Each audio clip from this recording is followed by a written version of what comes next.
Morning students, our today's topic is power factor and its importance क्या है और three phase system. ये दो टॉपिक हमने करने हैं आज। तो सबसे पहले हम कल के लेक्चर में हमने किया था concept of phase and phase difference in AC circuits and behaviour of the register, inductor and capacitor in AC circuits. Okay उसमें से हमें एक जब हम यानी कि कैपेसिटर और इंडक्टर में एसी सप्लाई दे रहे थे तो उसमें जो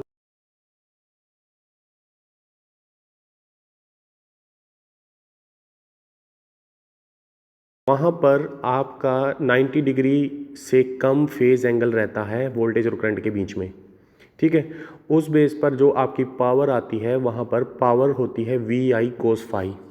ठीक है, अब जो ये cos फाई है टर्म, अब हमें इसके बारे में पढ़ना है जिसे हम कहते हैं power factor.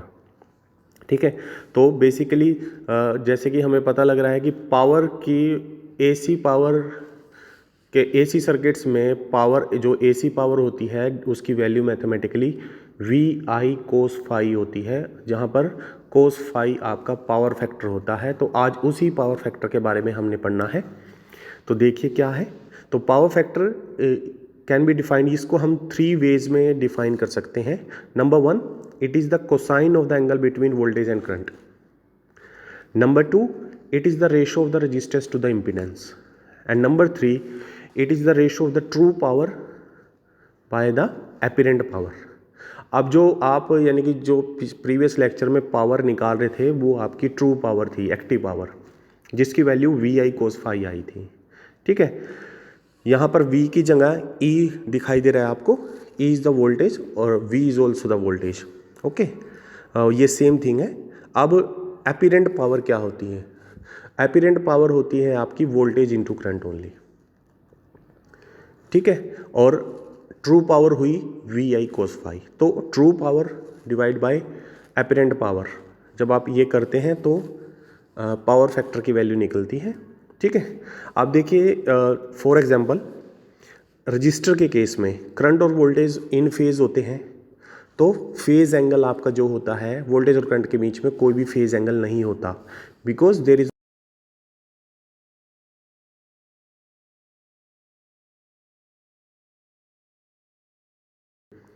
Is cos zero, यानी कि जो ये थीटा है कोस थीटा कोस फाई जो है वो आपका फाई जीरो है, तो cos zero is equal to 1 होता है। Similarly phase difference between voltage and current in pure inductive और capacitive circuit is 90 degree as we discussed in previous lecture.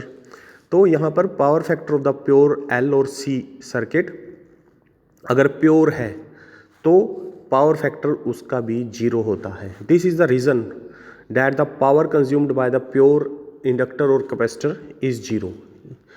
ठीक है, तो for a circuit having R, L and C in varying proportions, अगर ये combination में है R, L और C, the value of the power factor will lie between 0 to 1। जैसे कि मैंने पहले आपको बताया कि जो पावर फैक्टर की जो वैल्यू होती है वो 0 to 1 के बीच में रहती है, क्योंकि cos फाई की वैल्यू मैथमेटिकली भी 0 और 1 के बीच में होती है। ठीक है, ये कब होगी? जब आपका RLC combine power factor come into existence when you use the combination of the RL or C circuits in the AC circuits। Okay, it may be noted that the power factor can never have a value greater than 1, और ये value greater than 1 नहीं हो सकती। ठीक है, so it is usual practice to attach the word lagging और leading with the numerical value of the power factor to signify whether the signal lags or lead the voltage। मान लीजिए कि अब हम यानी कि पावर फैक्टर लैगिंग और leading power factor के साथ टर्म ऐड करके चलते हैं। अगर आपका लीडिंग करंट है तो मीन्स लीडिंग करंट कैपेसिटर के केस में होता है तो वोल्टेज से it means leading power factor है उसका। सिमिलरली लैगिंग करंट होता है इंडक्टर।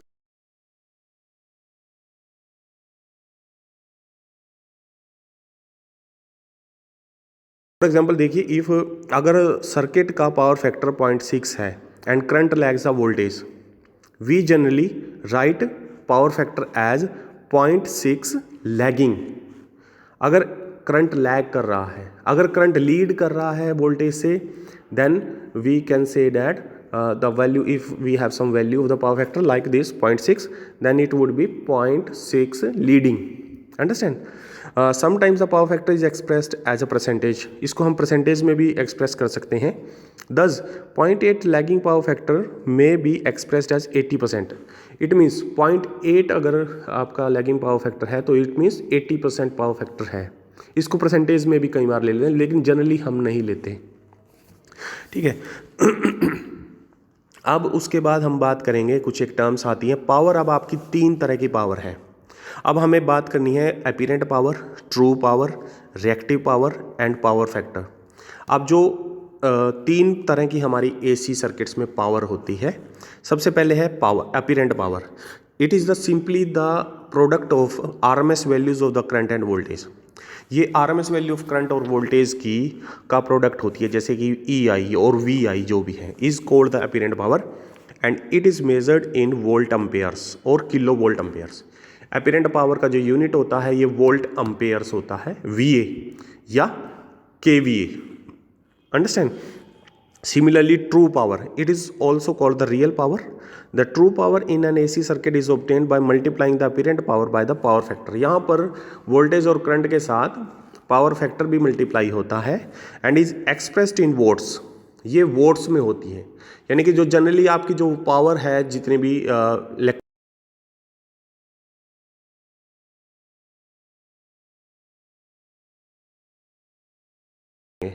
ठीक है. लेकिन अगर ट्रांसफॉर्मर है, ट्रांसफॉर्मर का जो हम मेज़र करते हैं उसकी पावर जो कैपेसिटी होती है वो KVA में होती है, यानी कि अपीरेंट. उसमें पावर फैक्टर को हम मल्टीप्लाई नहीं करते हैं.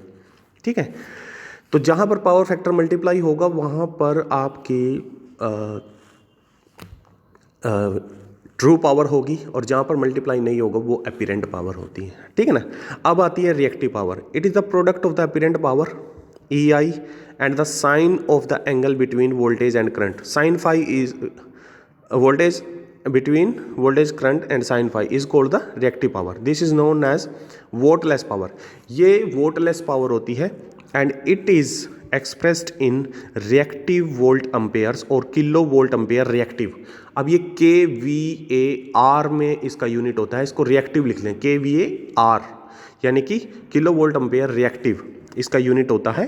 तो अब एक ट्राइंगल से हमें ये पता लगता है, इन तीनों को हम रिलेट कर सकते हैं बाय राइट एंगल ट्राइंगल.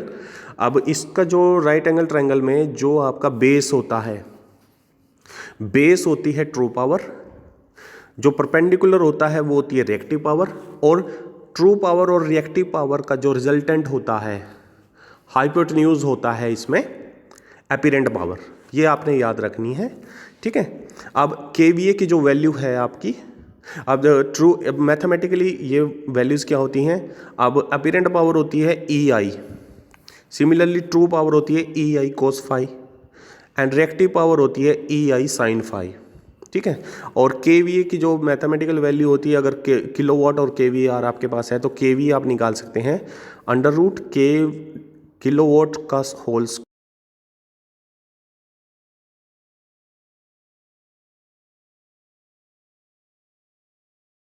ठीक है ना. अब इसमें एक और ट्रायंगल है, ये आपकी पावर ट्रायंगल है. अब इसको भी आपने डिस्कस, मैंने आपको बता दिया है. पावर ट्रायंगल कहते हैं जो ये डायग्राम में 3.37 डायग्राम में दिखाई दे रही है.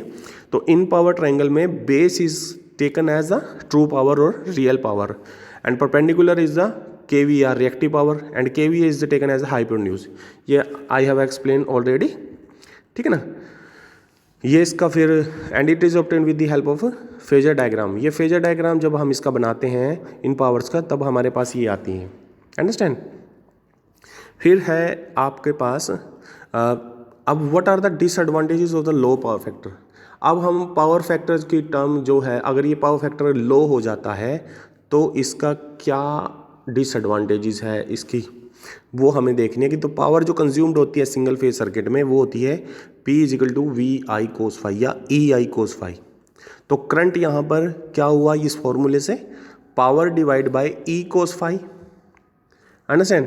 एज वी नो डैट अगर फिक्स्ड, इस केस में अगर फिक्स्ड वैल्यू ऑफ पावर है और वोल्टेज है तो लोड करंट जो होगा वो इनवर्सली प्रोपोर्शनल होगा पावर फैक्टर के.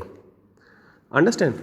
अब अगर लोअर पावर फैक्टर अगर कम है तो हायर करंट होगा सिस्टम में, एंड वाइस, या इसका उल्टा होगा, अगर पावर फैक्टर ज़्यादा है तो करंट कम लेगा सिस्टम। तो हायर करंट की वजह से कुछ एक डिसएडवांटेजेस होती हैं। अननेसेसरी करंट लेता है सिस्टम, कोई भी सिस्टम है, जैसे कि मोटर आपने चला रखी है और वो करंट ज़्यादा लेगी अगर पावर फैक्टर उसका लो है, उसकी कैपेसिटी से ज़्यादा करंट लेगी, वो नॉर्मल करंट से ज़्यादा करंट उसका होगा। अब उसकी वजह से क्या है, अब आपको लार्जर कंडक्टर साइज,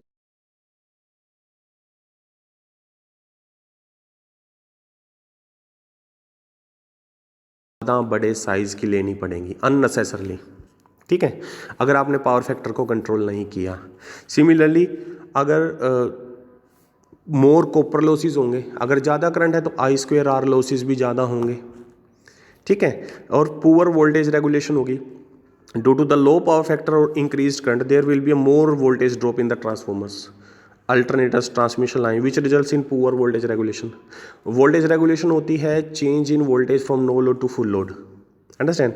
अब जैसे ही आप उस पर लोड डालेंगे तो वो करंट ज़्यादा लेगी, तो करंट ज़्यादा होने की वजह से पावर फैक्टर अगर लो है उसका तो उसमें वोल्टेज ड्रॉप ज़्यादा होगा, यानी कि चेंज इन वोल्टेज ज़्यादा होगा, it means poor voltage regulation होगी। Similarly larger KVA rating of the equipment, अगर आउटपुट ऑफ द, अब आपको ज़्यादा कैपेसिटी के इक्विपमेंट्स लेने पड़ेंगे, ठीक है ना। अब केवीए क्या होती है, किलोवाट बाय कोस फाई, अगर कोस फाई ज़्यादा है तो आपको केवीए रेटिंग ज़्यादा लेनी पड़ेगी मशीन्स की, जैसे अल्टरनेटर और ट्रांसफॉर्मर है, और वो इसकी हम रेटिंग जो लेते हैं हमेशा अपीरेंट पावर में लेते हैं। Thus we see that the rating of the equipment is universally proportional to the power factor. At low power factor the value of the kVA will increase, therefore at low power factor equipment of the higher kVA has to be installed which will increase size and cost of the equipment। अगर ज़्यादा current आपका system ले रहा है तो आपको ज़्यादा capacity के ही डिवाइसेस लगाने पड़ेंगे, जिससे कि अननेसेसरली, यानी कि कम ज़्यादा कैपेसिटी के डिवाइसेस आपके कॉस्टली भी ज़्यादा आएंगे, तो कॉस्ट भी सिस्टम की बढ़ जाएगी, एफिशिएंसी भी रिड्यूस हो जाएगी। अब इसके कारण क्या हैं, इसके कारण क्या होते हैं लो पावर फैक्टर के। नंबर वन, जहाँ पर भी इंडक्टिव कॉइल्स, जहाँ पर भी इंडक्टेंस ज़्यादा यूज होगी वहाँ पर power low power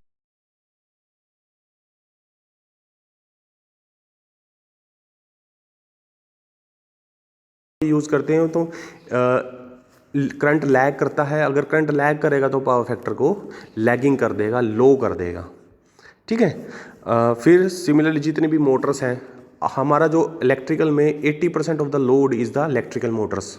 electrical Motors ज़्यादा, सबसे ज़्यादा यूज़ होती हैं इंडस्ट्रीज़ में भी, डोमेस्टिकली भी।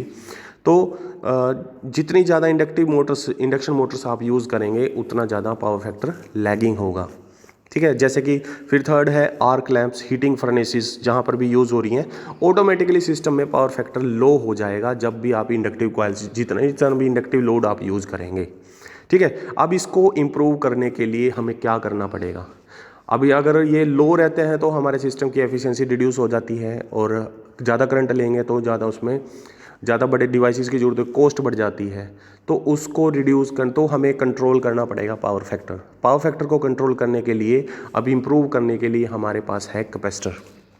सबसे पहले हम कैपेसिटर को सिस्टम के पैरेलल में लगा देते हैं और आपका पावर फैक्टर इम्प्रूव हो जाता है, ठीक है। फिर उसके बाद उसके बाद है एक आपके पास एक होती है सिंक्रोनस मोटर होती है। सिंक्रोनस मोटर को भी आप पावर फैक्टर इंप्रूव करने के लिए यूज़ कर सकते हैं। जहाँ पर नंबर ऑफ़ इंडक्शन मोटर्स लगी हैं वहाँ पर आप एक सिंक्रोनस मोटर भी यूज़ कर सकते हैं, जिसे हम कहते हैं सिंक्रोनस कंडेंसर, ठीक है। एक तरह का रोटेटिंग कैपेसिटर भी आप उसको बोल सकते हो, कि वो वहाँ पर एक कंडेंसर का काम करेगी जो कि पावर फैक्टर को इम्प्रूव कर देती है। उसकी एक क्वालिटी होती है, उसका फीचर होता है कि वो उसमें आप एक्साइटिंग करंट देकर, फील्ड करंट, उसमें दो करंट आते हैं, एक डीसी करंट एक एसी करंट, उसमें डीसी करंट देकर, डीसी एक्साइटेशन देकर आप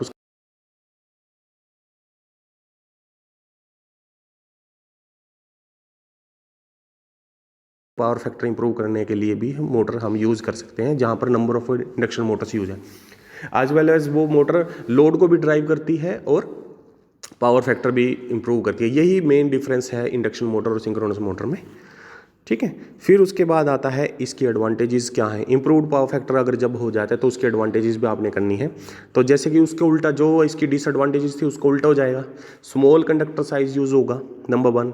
दूसरा, लेस कॉपर लॉसेज होंगे, बेटर एफिशिएंसी होगी। तीसरा, लेस वोल्टेज ड्रॉप होगा तो बेटर वोल्टेज रेगुलेशन होगा, वोल्टेज ड्रॉप कम होगा यानी कि। फिर for the same kilowatt output smaller KVA rating of the equipment, यानी कि कम साइज के डिवाइसेस यूज़ होंगे, दस reducing the size of the machine and it's cost, यानी कि कॉस्ट इसकी वजह से कॉस्ट कम होगी। ये इसकी एडवांटेजेस हैं, ठीक है। फिर उसके बाद आता है आपका 3 फेज सिस्टम। अब 3 phase system has 3 equal voltages having same magnitude and frequency. The 3 voltages are displaced by 120 degree electrical from one another.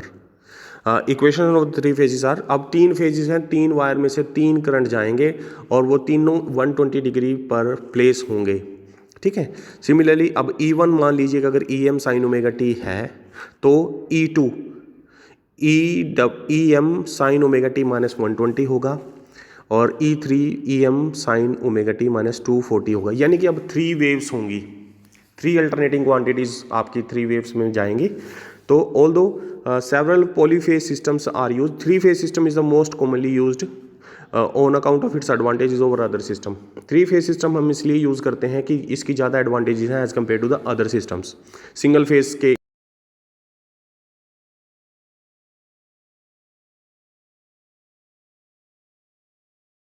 Phase की जरूरत होती है जिससे कि हम सिस्टम में यूज़ करते हैं। Electrical energy is actually generated, transmitted, distributed and utilised in 3 phase system. अब इसके एडवांटेजेस क्या है वो हमें जाननी है। अब देखिए ये इसका फेजर डायग्राम दिखाया गया है कि 3 वोल्टेजेस हैं जो कि 120 डिग्री पर डिस्प्लेस हैं। सिमिलरली 3 वेव्स दिखाई गई हैं, तीनों में फेज डिफरेंस है 120 डिग्री का। अब सिमिलरली 3 फेज सिस्टम की कुछ एडवांटेजेस हैं और सिंगल फेज सिस्टम के ऊपर। नंबर 1, पावर डिलीवर्ड जो होती है सिंगल फेज सिस्टम की वो पल्सेटिंग होती है, वो चेंज करती रहती है as it the product of instantaneous voltage values of current and if the voltage and current are in phase power is 0 twice in each cycle. This pulsating nature of the power is undesirable in many applications but in 3 phase system power delivered is constant for balance loads. 3 phase system में यानी कि single phase system में आपकी जो supply है वो pulsating change होती रहती है, बार बार अप डाउन रहती है। लेकिन 3 फेज सिस्टम में आप बैलेंस सप्लाई दे सकते हो, बैलेंस लोड दे सकते हो, ठीक है।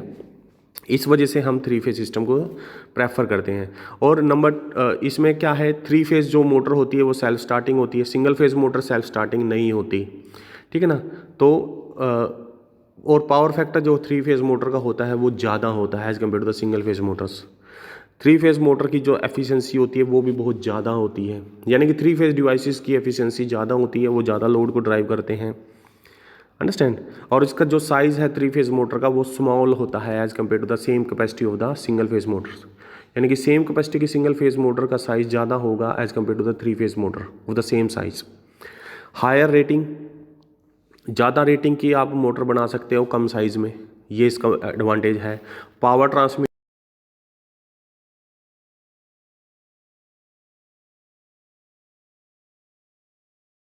यानी कि कंडक्टर का साइज़ भी कम यूज़ होता है तो उस वजह से कॉस्ट और एफिशिएंसी इंप्रूव होती है ट्रांसमिशन में।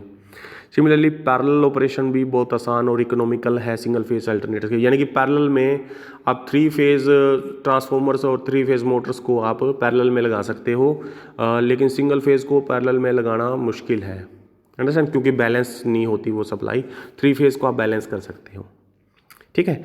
अब इसके फिर उसके बाद बात आती है इसके इंटरकनेक्शंस। अब 3 फेजेस को मोटर के अंदर, अब 3 फेजेस को आप अलग अलग तो डाल नहीं सकते, अब उनको इंटरकनेक्ट करना होता है, आपस में 3 फेजेस को मिलाना होता है। जैसे कि मोटर और जनरेटर के अंदर या ट्रांसफार्मर के अंदर हम कनेक्शंस कर देते हैं उनके। उसको 2 तरह से हम कनेक्शन कर सकते हैं, इंटरकनेक्शन कर सकते हैं, जैसे कि स्टार कनेक्शन और डेल्टा कनेक्शन, ठीक है। 3 फेज को to reduce the number of leads, ज़्यादा वायर्स ना यूज़ हों इस वजह से हम उसके कनेक्शन कर देते हैं। अगर अलग अलग फेजेस हम डालते हैं तो वो ज़्यादा कंडक्टर लगता है, तो उसको हमें इंटरकनेक्ट करके डालना होता है मोटर के अंदर, यानी कि हम उसको स्टार और डेल्टा में कनेक्ट करके डालते हैं, ठीक है। फिर उसके बाद है ये स्टार और डेल्टा के कनेक्शंस गिवन है कि ये स्टार कनेक्शन है, ये डेल्टा कनेक्शन है। अब यहाँ पर अब हमारे पास दो वोल्टेजेस आती हैं, एक तो फेज़ वोल्टेज, एक आपकी आती है phase two phase line voltage, sorry, एक फेज़ वोल्टेज होती है, एक लाइन वोल्टेज होती है। जो फेज़ वोल्टेज होती है वो आपकी एक फेज़ और न्यूट्रल के बीच की जो वोल्टेज होती है, जैसे सिंगल फेज़ में होती है फेज़ टू न्यूट्रल वोल्टेज, उसको हम कहते हैं phase voltage. And similarly line voltage is the line to line voltage, यानी कि दो फेजेस के बीच की वोल्टेज। अगर मैं आपको मैथमेटिकली वैल्यू बताऊं, जो फेज़ टू, अगर आपके पास 3 फेजेस की सप्लाई आ रही है तो उसमें दो फेजेस के बीच की जो वोल्टेज होती है वो 400 वोल्ट के आसपास होती है। लेकिन अगर आप फेज़ टू न्यूट्रल की वोल्टेज की बात करें वो आपकी 220 वोल्ट होती है। ठीक है, तो सिमिलरली अब आपको फेज़ टू, इसमें ये टर्म याद रखनी है कि फेज़ वोल्टेज और आपकी लाइन वोल्टेज क्या होती है। फेज़ वोल्टेज होती है फेज़ टू न्यूट्रल वोल्टेज के बीच की voltage. Similarly phase two phase voltage को हम कहते हैं लाइन वोल्टेज। ओके, अब इसमें स्टार और डेल्टा में एक और डिफरेंस है। स्टार के केस में आपको न्यूट्रल दिखाई देगा, जैसे कि इसमें दिखाई दे रहा है डायग्राम में, न्यूट्रल वायर होती है, एक कॉमन पॉइंट होता है, तीनों वायर्स का एंड एक एंड को कॉमन कर देते हैं हम, वो स्टार होता है। सिमिलरली डेल्टा में there is no neutral, delta में कोई भी न्यूट्रल नहीं होता। यहाँ पर फेज़ वोल्टेज, डेल्टा में फेज़ वोल्टेज इक्वल होती है लाइन वोल्टेज के, बट स्टार में लाइन वोल्टेज होती है √3 of phase voltage. √3 of phase voltage का √3 से मल्टीप्लाई कर देते हैं तो वो होती है आपकी लाइन वोल्टेज। ये वैल्यू आपको याद रखनी है। लेकिन डेल्टा में phase voltage equal to line voltage होती है, जैसे कि डायग्राम में शो हो रहा है। Understand? So these are the topics that you have to discuss today. Thank you very much.